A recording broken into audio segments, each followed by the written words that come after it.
Yo, what's popping everyone? Sasuke Uchiha here and welcome back to the channel. And I must say, Boruto Manga Chapter 70 that dropped a few days ago.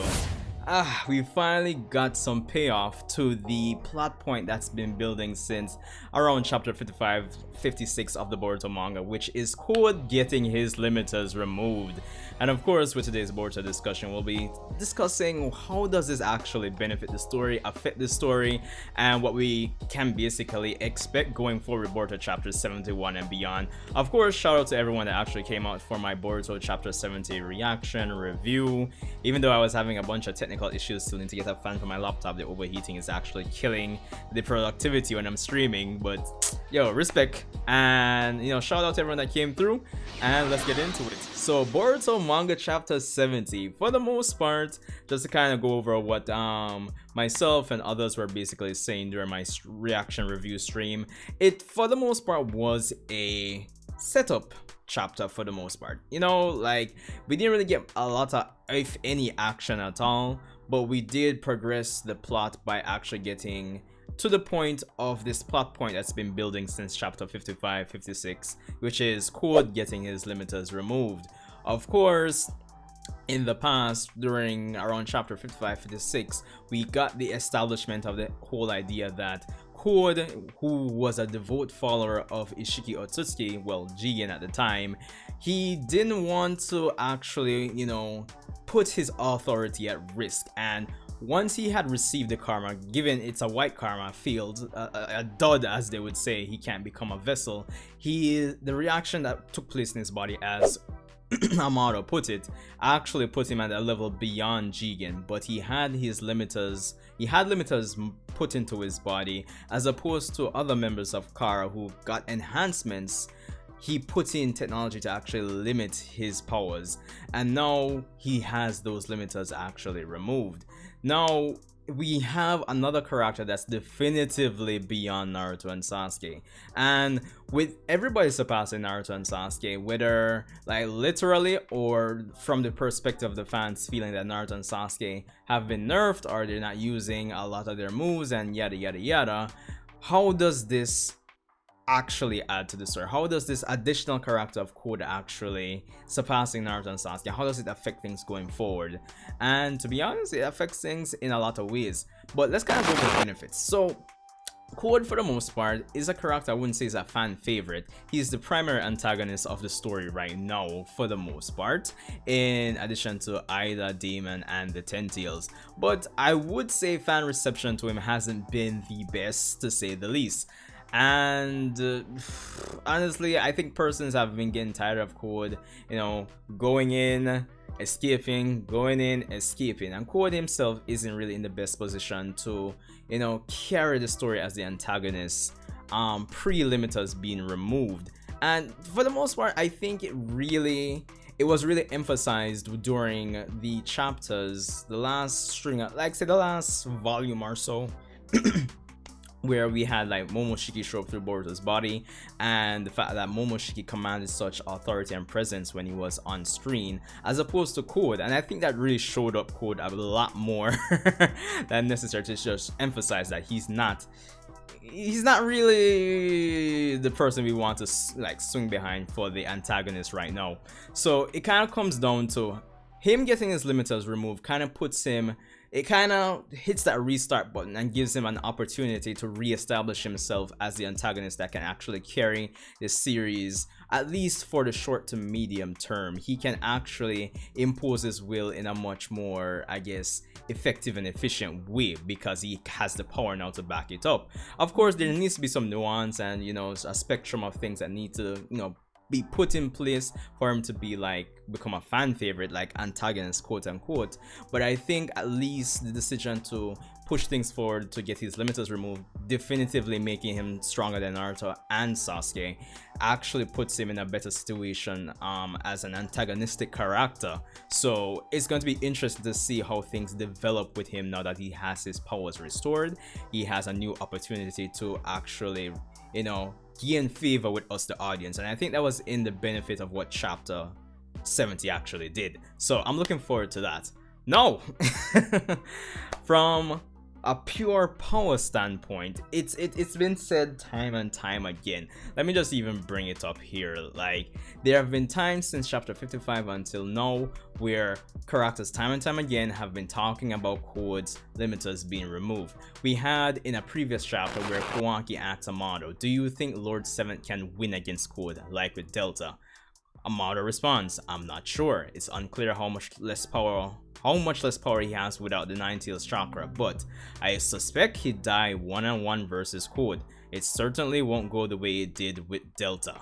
And, you know, the fact that even before that conversation between Amado and Kawaki, Amado himself was in his discussion with Shikamaru and Naruto explained that he actually had a number of cyborgs that surpassed Jigen, and with Code specifically, when he received karma, the reaction that took place within his body allowed him to display abilities, combat abilities specifically, that even surpassed Jigen.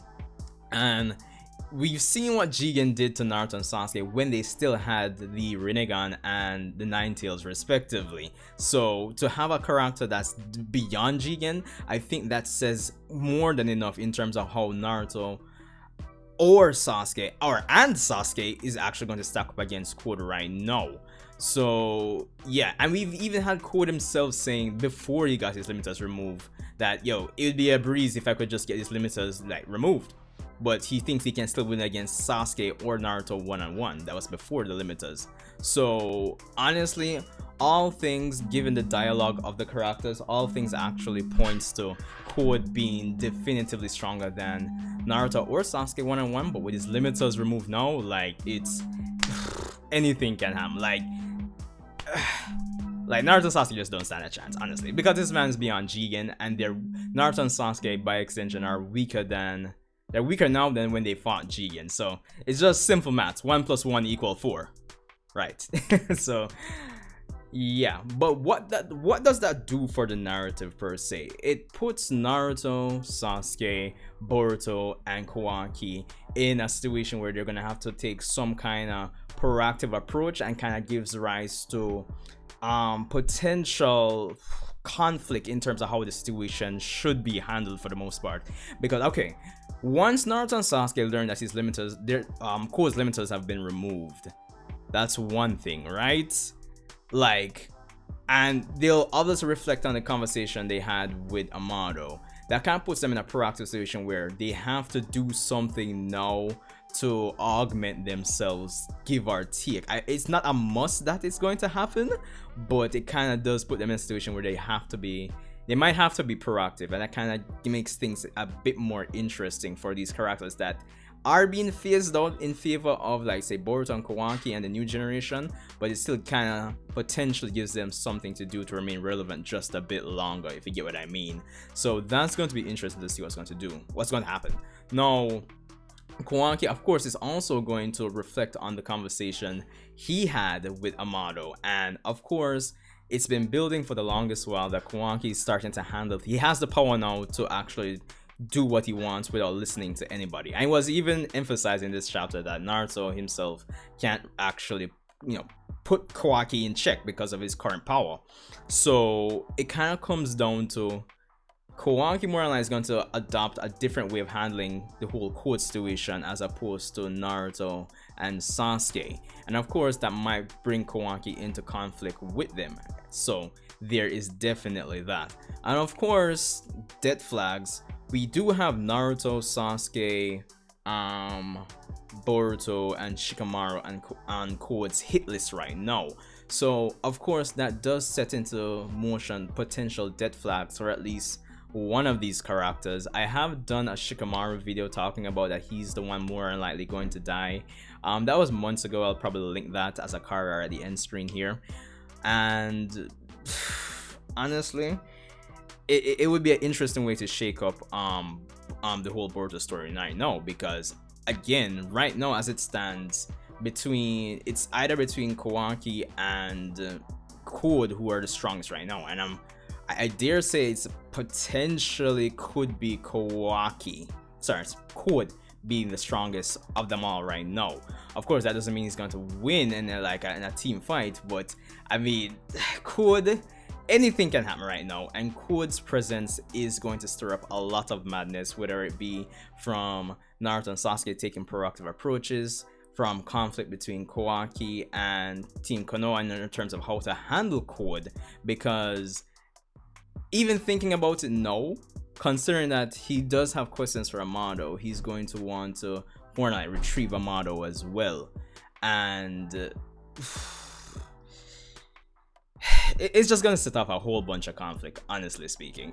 So yeah, there is definitely that. So between death flags, conflicts, proactive approaches on Naruto and Sasuke's part, and just the fact that Naruto and Sasuke are completely outclassed, and just the whole death flags on a whole, Code's limiters being removed actually shakes up the whole foundation of how the story can actually go now. So I'm looking forward to seeing how it goes. Who knows? Literally anything can happen, but I'll leave it at that for now. Let me know what your expectations are for the story going forward with Code's limiters being removed now, and you know how it's going to shake up the story. What are you expecting from Code ability wise? Of course, I like looking at the nuance of it, as I've kind of been saying over and over in this video here, in terms of how it benefits or affects the story beyond just power. And you know, we have a lot of things to look forward to, as I've kind of laid out here.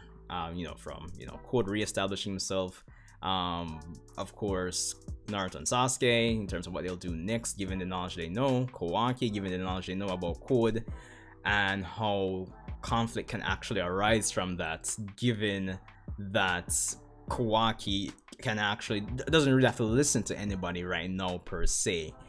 And I mean, the final thing I would say, concerned that Sasuke knows the location of this hideout that Code is. Granted, they don't know Code is there, but well, do they? I think they do. But yeah, and given that his claw marks have been erased right now, it feels like we're in the process of building up to actually storming the castle, if you get what I mean.